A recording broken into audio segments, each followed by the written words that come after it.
Welcome to the African Sovereignty Podcast, right from the Komon-Tok, where we unpack global events, expose the political games behind them, and remind our people on the continent and, of course, in the diaspora why Africa must stand tall, united, and unapologetically proud. Today, we examine shocking new developments in the United States. An immigration freeze targeting 19 countries, most of them Africa, under the Trump administration. But this isn't just about America. This episode isn't just about America. It's about us. It's about Africa. It's about why we must stop depending on systems that don't value us and instead build societies that reflect our collective dignity, collective ambition, and collective destiny. We could go one way or the other, and we're going to go the wrong way if we keep taking in garbage into our country. Ilhan Omar is garbage. She's garbage. Her friends are garbage. These aren't people that work. These aren't people that say, let's go, come on, let's make this place great. These are people that do nothing but complain. They complain. And from where they came from, they got nothing. You know, they came from paradise, and they said, this isn't paradise. But when they come from hell, and they complain, and do nothing but bitch, we don't want them in our country. Let them go back to where they came from and fix it. Thank you very much, everybody. This week, an internal memo from the U.S. immigration authorities revealed something unprecedented. All immigration cases, from visa to green card to citizenship ceremonies, linked to the 19 travel ban countries have been altered. The Trump administration on Tuesday halted all immigration applications, including green cards and U.S. citizenship requests, from immigrants belonging to 19 non-European countries, citing national security and public safety concerns. The list includes Afghanistan and Somalia, and expands on an earlier partial travel ban imposed in June. The decision follows last week's attack on U.S. National Guard members in Washington, in which an Afghan man was arrested after one officer was killed and another critically wounded.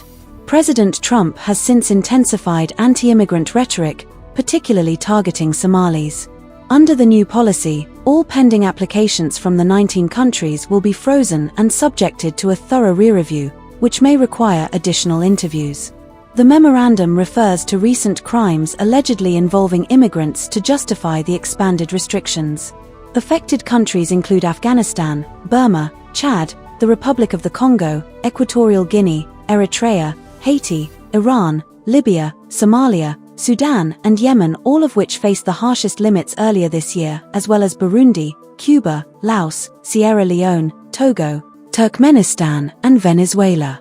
The American Immigration Lawyers Association reported cancelled naturalization ceremonies and immigration interviews for affected applicants, saying the pause has already disrupted legal immigration processes nationwide. We're not going to put up with these kind of assaults on law and order by people who shouldn't even be in our country. We must now re-examine every single alien who has entered our country from Afghanistan under Biden, and we must take all necessary measures to ensure the removal of any alien from any country who does not belong here or add benefit to our country. If they can't love our country, we don't want them. America will never bend and never yield in the face of terror. And at the same time, we will not be deterred from the mission these service members were so nobly fulfilling. We're not going to put up with these kind of assaults. The individual is not even from Africa, not anyone from the banned nations. But yet, again, an entire nation, population of millions of people are being treated as threats. Can you imagine that? Let me just share some of these so that, let me share some of this clip you see. We've been treated as a threat. Now, reports from Trump administration indicates they will expand the ban from 19 countries to 30 countries. Probably more African countries will join the list. This isn't a policy. This is a mass punishment, a blanket suspicion, and a political theater. In fact, some analysts say Trump is using immigration as a camouflage, hiding behind national security to deliver what many describe as thinly veiled racist policies when the attacker was not even from Africa. Why African nations been thrown under the bus? That's the big question. Why? Imagine this, preparing for 5 years to become US citizen. You've passed every test, completed every interview, paid every dollar, and only to be told your naturalization ceremony, your final step has been cancelled because of your birth country. Imagine that. That is what the migrants from places like Venezuela, my own country, Sierra Leone, Iran, Afghanistan, Nigeria, Somalia, Liberia, Eritrea, and others, I have to call it, call things by their name. It's humiliation. And it is also a weaponization of immigration. This is a global double standard. Honestly speaking, let's make this clear. Here is the uncomfortable truth, this uncomfortable conversation for a lot of people, but we must admit, ask this question: why are Africans still risking everything to migrate to countries that do not want them? Why? Why do we keep running from home, from our home? Why? This is a question that we have to ask. Why do we think dignity lives in someone else's land? Why? Because our leader, the simple answer to this is because our leaders have failed to build Africa we deserve. Yes, that's just the plain truth. Failed policies, corruption. We've seen youth unemployment is on the roof, weak institutions, and the list goes on. And decades of allowing foreign interests to dictate our direction as a continent, as people. This has created the conditions where our brightest minds feel forced to flee. Let's be honest, that's the main thing. America is not a disgrace. No, far from that. America is not a disgrace. Europe is not a disgrace. The disgrace is a continent with wealth beyond imagination, yet people feel trapped in poverty.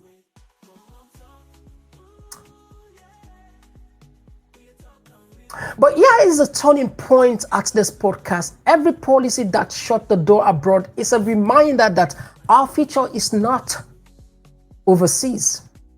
Our power is not in visas. Our power is unity. We've said this, a lot of people, Pan-Africanist icons, all of these guys, the Kwame Nkrumah, Marcus Garvey, the Mandela and others, they all have, in one time or the other, reiterate these facts. Our passport command respect, not suspicion. Pan-Africanism means rejecting dependency on nations, but see us as statistics, not as humans. It means realizing that no foreign government will save Africa. This is just the hard fact, the uncomfortable truth. Only Africans can save themselves. Now, the message to the young Africans. The young Africans, please listen to me. Listen and listen well. You are not running away from Africa. You're running from leadership failures. Yeah. But the continent needs you. Your ideas. Your innovation. Your energy. Your fire. Let the immigration bans remind you that the dream you chase abroad is a dream you can't be right here on African soil without apology. Africa is not a place to escape. No, it's not a place. Africa is a place to transform, a place to claim, a place to rise. Sometimes you don't know. But anyway, we have to say this. So today, as America closes its door, let Africa open its eyes. Africa needs to open its eyes. If we don't do this, and remind ourselves to build our homeland worthy of its people, because in this century, we've seen how things are moving fast. If we don't do the right thing, probably the next block will be the EU targeting African. Because this century, the world will no longer decide African fates. That is why we have to come together collectively with the will to make a difference. We can do it. We believe that, yes, we have everything. It's just the right mindset, right strategy, the right policies, and the right leadership, and the rest will be history. Thank you for listening, and of course, I'll see you back in the next one. Until then, this is Mr. Komon-Tok.